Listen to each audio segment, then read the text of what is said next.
नमस्कार, मैं हुमायूं सिंह और आप देख रहे हैं नेक्स्ट 9 न्यूज। दिल्ली शराब घोटाला केस में गिरफ्तार अरविंद केजरीवाल की गिरफ्तारी की टाइमिंग को लेकर सुप्रीम कोर्ट ने मंगलवार को ईडी से सवाल किया। आपको बता दें, सुप्रीम कोर्ट ने जीवन और स्वतंत्रता को बेहद अहम करार देते हुए लोकसभा चुनाव से पहले आबकारी नीति से जुड़े मामले में मनी लॉन्ड्रिंग मामले में दिल्ली के मुख्यमंत्री अरविंद केजरीवाल की गिरफ्तारी के समय को लेकर प्रवर्तन निदेशालय यानी ईडी से सवाल किया।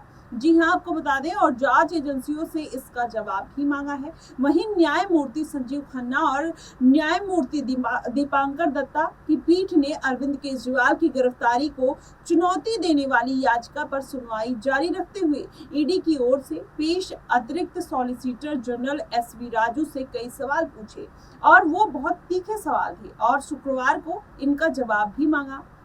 आपको बता दें, सुप्रीम कोर्ट की बेंच ने राजू से कहा कि जीवन और स्वतंत्रता बेहद अहम चीज है, आप इससे इनकार नहीं कर सकते। पीठ ने इस मामले में न्यायिक कार्रवाई शुरू करने और गिरफ्तारी की कार्रवाई के बीच की लंबी अवधि को भी चिन्हित किया है और कहा है कि धन शोधन निवारण अधिनियम यानी पीएमएल की धारा 8 अधिकतम 365 दिन की सीमा प्रदान करती है। वहीं शीर्ष अदालत ने अरविंद केजरीवाल की याचिका पर अगली सुनवाई शुक्रवार को होने की संभावना उन्होंने जताई है। वहीं आपको बताएं, supreme court justice Sanjeev Khanna और जस्टिस दीपांकर दत्ता की पीठ ने कहा कि श्रीमान राजू, हमारे कुछ सवाल हैं और हम चाहेंगे कि आप अपना पक्ष रखते हुए इसका आप जवाब दीजिए। पहला सवाल ये कि पीएमएलए पर इस अदालत के कई फैसले के मद्देनजर बिना किसी न्यायिक कार्रवाई के क्या ईडी आपराधिक कार्रवाई शुरू कर सकती है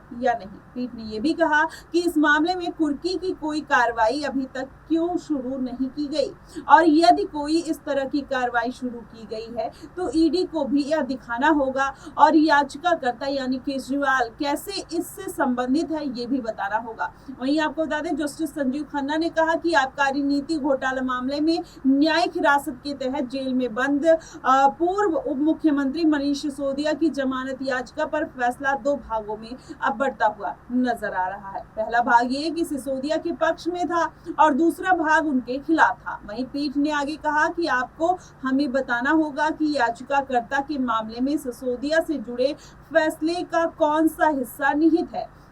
वहीं न्यायमूर्ति संजीव खन्ना ने कहा कि तीसरा महत्वपूर्ण सवाल यह है कि ईडी की गिरफ्तारी की शक्ति से संबंधित है, क्योंकि इसी कारण से अरविंद केजरीवाल ने बार बार अदालत का दरवाजा खटखटाया है। वहीं पीठ ने राजू से कई अन्य सवाल भी किए हैं और पीठ ने जांच एजेंसी से केजरीवाल की उस याचिका पर सुनवाई की अगली तारीख पर जवाब देने के लिए कहा है जिसमें उन्हें कथित आबकारी नीति घोटाले से संबंधित धन शोधन मामले में अपनी गिरफ्तारी को उन्होंने केजरीवाल ने चुनौती दी थी। आपको बताएं, इस मामले में 21 मार्च को गिरफ्तारी के बाद अरविंद केजरीवाल फिलहाल न्यायिक हिरासत में तहत उसके तिहाड़ जेल में बंद है। वहीं शीर्ष अदालत ने 15 अप्रैल को ईडी को नोटिस जारी किया और केजरीवाल की याचिका पर उनसे जवाब भी मांगा। वहीं आपको बता दें, सुप्रीम कोर्ट ने पहले ही कहा था कि पहले क्या कहा था ये भी आपको बताते हैं। सुप्रीम कोर्ट ने पहले कहा था कि 9 अप्रैल को अरविंद केजरीवाल की गिरफ्तारी को बरकरार रखते हुए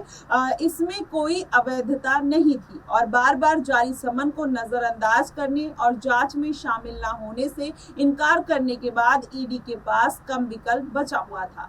यह मामला आपको बताएं, दिल्ली सरकार की अब निरस्त की जा चुकी है। आबकारी नीति 2021-22 के जो निर्माण हुए थे, जो उसमें कार्यान्वयन हुआ था कथित तौर पर भ्रष्टाचार का और धन शोधन का, अब वो मामला कहीं ना कहीं तूल पकड़ता हुआ नजर आ रहा है। लेकिन जिस तरीके से अरविंद केजरीवाल ने बोला कि अगर मुझे समन आ रहे हैं तो मैं अपनी पर्सनल चॉइस है कि मैं उसमें भाग लूं या नहीं लूं, मैं ईडी के सामने पेश हूं, मैं इसके लिए मैं इतनी जिम्मेदारी नहीं ले सकता। ये अरविंद केजरीवाल ने कहा कि मैं उसमें जो भी ईडी के सामने जो प्रूफ दे रहे हैं मैं उसमें सपोर्ट करूं या ना करूं, ये मेरा व्यक्तिगत मामला है। अरविंद केजरीवाल ने इस तरीके की दलील अपील दी थी, तब ईडी ने उनको फटकार लगाई थी। ईडी ने ये बात सुप्रीम कोर्ट में भी जाकर कही थी कि ये अरविंद केजरीवाल चाहे अपने फ़ोन को लेकर हो, चाहे कोई सबूत हो, उसके बारे में कुछ भी नहीं बता रहे हैं, तो हम जांच आगे कैसे बढ़ा सकते हैं। ऐसे में अब सुप्रीम कोर्ट ने अरविंद केजरीवाल और एसवी राजू जो